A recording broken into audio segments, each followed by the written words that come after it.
which is kick him out your chair. Kick him out your chair. You don't gotta do that. Pop the cake, kick him out your chair. They can leave. And that's on period. I really don't care.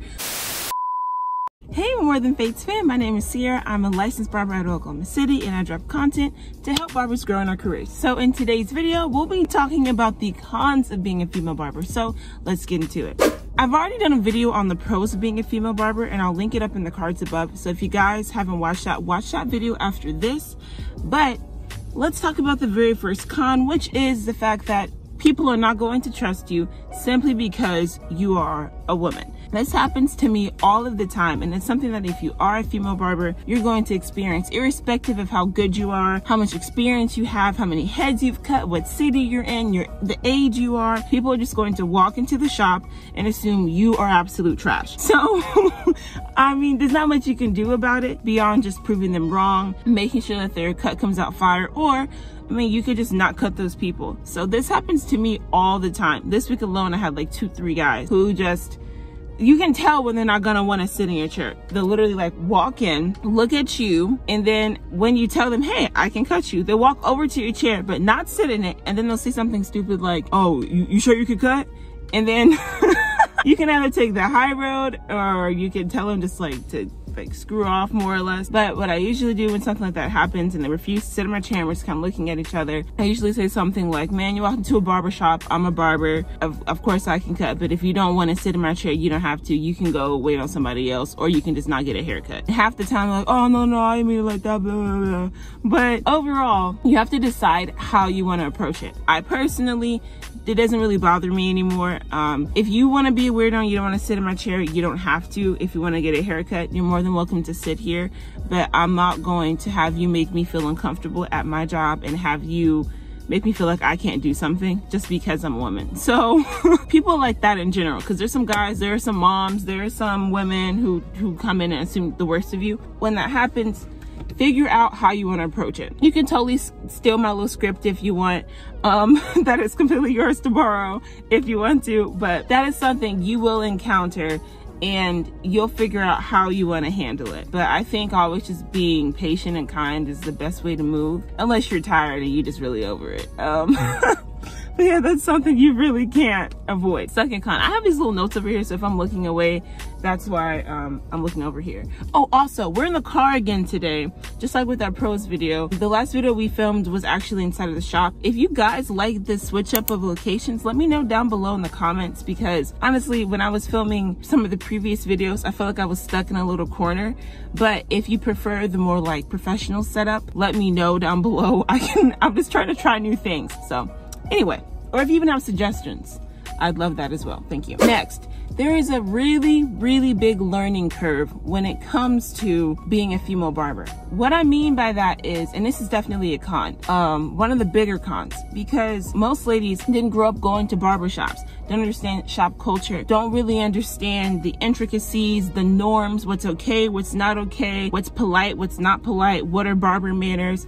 All those things were things I definitely have to learn. That's not even exclusive to the shop, which is its own like learning curve in and of itself. But I mean, even just all things barber. Like, I had no idea what trimmers were. I didn't know that trimmers were edgers. I didn't know the difference between clippers and trimmers. I didn't know what foils were. I didn't know what a taper was. I had to figure out what a bald fade was. All of these things are things that some of your male counterparts have grown up knowing. They had to go tell their barber what they wanted their haircut to be like when they were 11, when they were 7. So whenever you're in barber college or in an apprenticeship and you're a lady, there's going to be a lot of vocab you're gonna have to learn. There's gonna be a lot of nuance you're gonna have to pick up. There's a lot of the little things that make your day are going to be foreign to you in the very beginning. And that learning curve can be extremely discouraging, because sometimes in barber college, your instructors will assume you know something that you don't. Your classmates will talk about something and assume you know, and you don't. I mean, I remember the first time we were talking about like the alignment on our clippers. And I mean, I didn't know that in the very beginning you could change the alignment. I didn't know anything about, you know, like adjusting them for kids or having a soft clipper or soft trimmer, blah, blah, blah. And if those things seem foreign to you, it's okay, you'll learn them with time. But we were doing something where we were adjusting the alignment and everybody had like screwdrivers. They knew that they needed a screwdriver for the changing the alignment. And I didn't just have a screwdriver handy. Like, I had no idea I would need that for my clippers. And so little things like that can be discouraging, can be frustrating, and they'll come up a lot in the beginning as a female barber because you probably have never been around, you know, men's hair tools, barber shops, all those things. Number 3, finding a good barber shop that you really want to work in general is pretty challenging, but it's particularly difficult if you're a lady because you don't want to have conflict with your clients, conflict with the shop owner, conflict with the other barbers in the shop. You want at least one of these or two of those groups of people to be on your side. You want to feel comfortable when you come to work. You want to know that you have coworkers that have your back, that you have a shop owner that has your back, that your things are like the workstation you're at isn't going to be broken down and dilapidated. They're going to have walk-ins coming in consistently, and you're not going to have to do an incredible amount of advertising for yourself in the very beginning on social media. Obviously, side note, you need to be posting on social media. And I'm slightly talking to myself here because I fail to post on Instagram, my cuts and stuff sometimes, but we really got to do that. I'll get better at it. You guys get better at it too. Take pictures and post them. Anyway, you want to be at a shop that markets itself, that has really good advertising, that is really clean and tidy, that you feel safe, that you feel comfortable, that has a type of clientele that you don't feel is going to rob you. You want coworkers that if you ask them questions, they're not going to have an attitude. They're not going to want you to drown. They're not going to, you know, try to sabotage you, because there are some shops that have environments like that. You want to have a shop owner that is going to work with you, that you guys can negotiate booth rent prices, especially if you're fresh out of school because you don't have any clientele yet. You want someone that's going to help you grow. And though these things are pretty challenging in the very beginning for barbers in general, but it's more particularly so for female barbers because you're a girl or you're a lady. Like, to put it simply, you're a lady, and we can't have places that have really low standards and continue to work there. Originally, I looked at over 16 shops before I went to my very first shop that I was only at like a month. So be picky, have standards, and like, don't sacrifice certain things. Don't sacrifice safety. Don't sacrifice walk-in. Don't sacrifice comfort. Other things we can maybe work with, but we cannot feel unsafe at your workplace. There's no point in even walking in. There are some places I had gone to just to like check out, and I had to gas myself up to even get out of the car to go see what they were doing in there because it made me feel that anxious and uncomfortable. You don't want to work somewhere that makes you feel like that every single day. So picking a place can be hard. I would suggest that you write down the base criteria that you want the shop to have, like your non-negotiables. This is in general for all barbers. Have your non-negotiables ready, and then check out X amount of shops. I would say you call before you physically enter into a shop because, you know, if you if you just pull up, like, you have no idea what you're gonna be walking into, and it can be uncomfortable, especially if you're a lady. You just walk inside and you're like, hi, I'm a barber. People are gonna look at you crazy. If you're going to just kind of randomly choose a shop, call first and then walk inside. But I would recommend, if you already live in the area, like, this doesn't really apply if you're moving to a new area, a new city, or if you're fresh out of barber college. But the best way to find a shop home is connection. Now, I don't want that to sound like it's some big, like, connections I need to know people. Like, don't feel weird about it. All I'm saying is, it's best if you already have a friend or another barber you already know and you know where they're working at. Or this guy you maybe went to barber college with, he's at this shop. Talk to them, talk to your friends, talk to other barbers, because that's gonna be how you find your shop home you're gonna feel the most comfortable with. It's not gonna be, you know, a random call or a pull-up. It's gonna probably be through somebody you already know. And my final point, and this is gonna be the biggest con, I saved this buddy boy for last, is that you're gonna have some freaky deaky complete weirdos who are going to be super creepy and like sexual with you. That's definitely a con. Now, I want to say that 90% of the time, you're just going to be cutting hair. You're going to have the normal barber problems. You're going to have those cons I said before, but none of those are threatening or honestly should even really be deterrents from becoming a female barber or becoming a barber. But this right here, that 10% of the time when you just have a guy that's so creepy, so weird, it's going to really make you feel gross, dirty, uncomfortable, and it's something you can't avoid, and it doesn't matter, once again, your age, where you're located, all of those things. It's gonna happen to you. So what I recommend is that you, once again, strictly decide how you wanna deal with guys like that. I personally have a little 4-tier system. This is something that you can use too. You can totally steal it. I call it the Sierra pyramid, where first off, if the guy's being weird, he comes in, right? He looks you up and down. He's already starting to do the whole, oh, she's cute, that whole thing. The second I notice that, I start my pyramid. I'm like, okay, the first thing you should do is ignore them. I mean, most guys never really get past this stage. So if you ignore them, usually maybe half of the weirdos you get kind of fall off after that.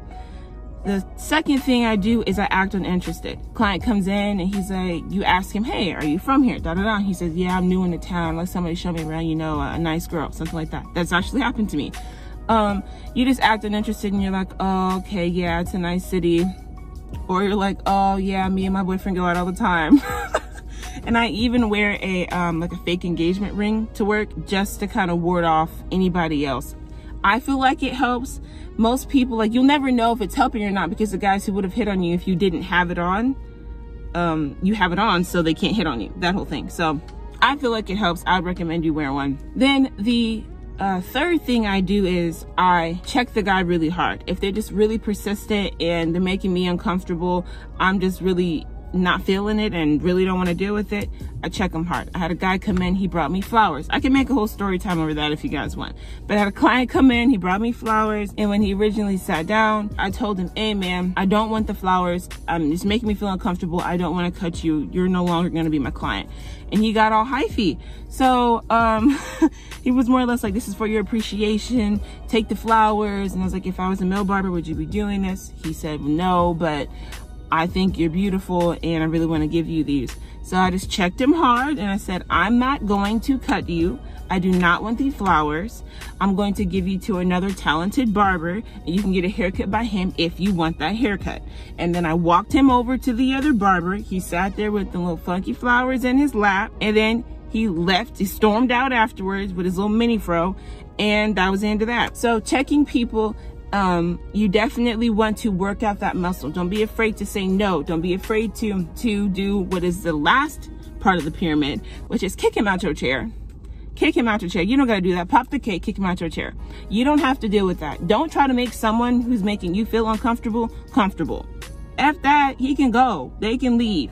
And that's on period. I really don't care. You can leave with that. So you will get these guys who treat you like that. You'll get the flowers kind of guys. You'll get, you'll get guys that look at you sexually, or that try to try it, or that try to be flirtatious. And you have to figure out for yourself how you feel comfortable managing those people. You can always refuse a client. I want to make that be so clear. You never have to take a client that you do not want to. You can always make them leave. So that being said, those are the 4 cons of being a female barber. If you've watched our pros being a female barber, watch it. If you have watched that, you'll know that there are more pros to being a female barber than cons. I just thought it was worth mentioning because we did talk about pros earlier. So I hope that you guys found this video helpful. If you guys want that flower guy story time, I guess we can get into it.